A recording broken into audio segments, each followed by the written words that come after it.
Hey, what's up? It's Jesko again from AcousticsInsider.com, where I teach home studio acoustic treatment techniques for audio professionals, but without all the voodoo.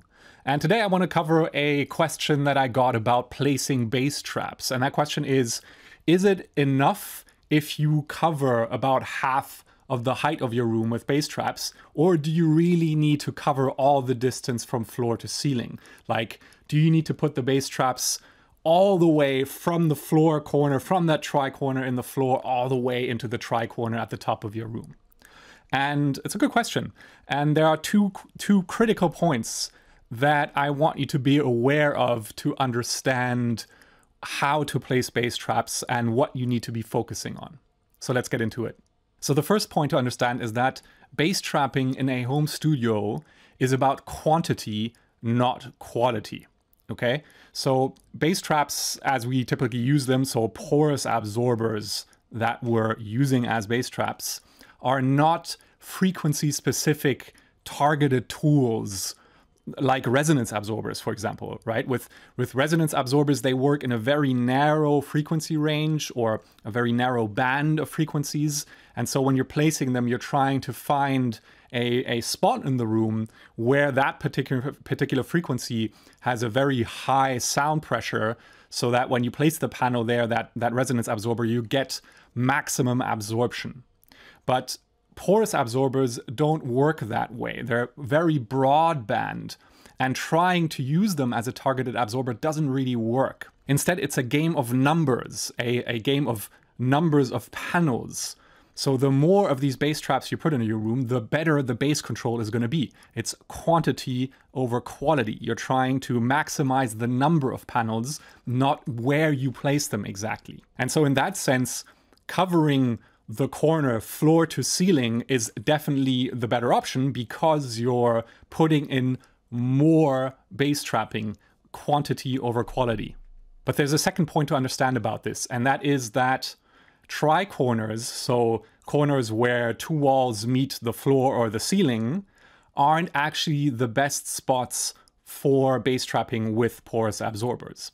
And the simple reason is that porous absorbers are velocity absorbers, not pressure absorbers, as I've talked about quite a few times on this channel. So they absorb sound in a spot where the sound velocity component of a certain wavelength of a certain sound wave is highest, not where sound pressure is highest.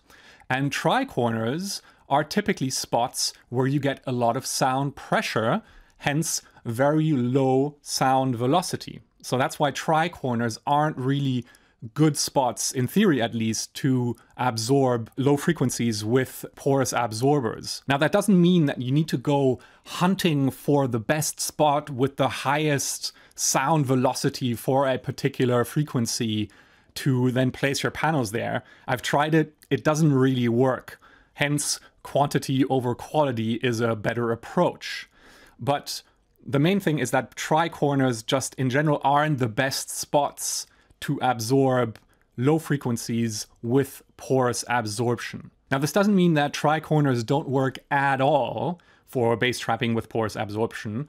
In practice, things are not usually as clear-cut as they are in theory, at least not in the kind of messy acoustics of a home studio. But it does mean that you don't need to prioritize tri-corners for your bass trapping. But what that does mean for you is that you don't need to bend over backwards to make sure your bass traps reach all the way into every tri-corner in your room. So instead, you want to follow the quantity over quality idea, right? You try and fill as much space in the corner with bass traps as you can. And if that means certain tri-corners are covered, great. But if the easiest configuration kind of to stuff bass traps in your room means that certain tri-corners are left exposed, it doesn't really matter. So in summary, if you're thinking of how to best kind of cover corners, fill the corners with bass traps, keep those two thumb rules in mind. Quantity over quality. So always prioritize the number of panels over where you place them exactly. And then you can safely kind of ignore what happens to the tri-corners really. They're just not really a priority. If you leave them exposed because it's too much hassle to fill them, it probably doesn't matter. Now, all that said, you obviously always have to do the best with with what you've got, right? So if you only have a handful of bass traps to place around your room, and the only thing you can do is kind of fill half the corner, do it. See what happens, see how far you get with that. But in that case, it's definitely worth kind of focusing on the kind of center section of the corner rather than starting with the tri-corners at the top or the bottom of the room, right? But ultimately, always aim to fill as much of the corner as possible. Quantity over quality is the name of the game. Now, as a final note, if you're still unsure how all this talk of bass traps and bass trapping and treating your room fits into the bigger picture of how to get your room to translate, how to get to a scenario, a place where you can really trust your speakers and you don't have to second guess every decision that you make, remember that I've got my home studio acoustic treatment framework for you to download at the link in the description. All right, it's basically my 5-step framework to systematically treat your room and get it to translate. So it's the 5 steps to go through in sequence in order to get the most out of your room and speakers and make sure you're not turning in circles, right? It's about focusing on the right step at the right time and making sure they all build on one another, right? So we're obviously covering speaker placement and listening position. We're covering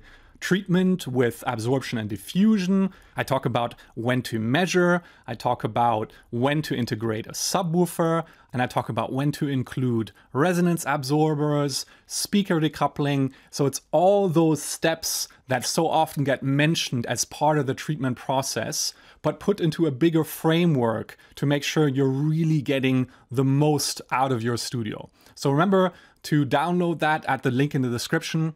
But for now, that's it in this video. I hope that answered your question about placing bass traps in corners. I'll see you in the next video.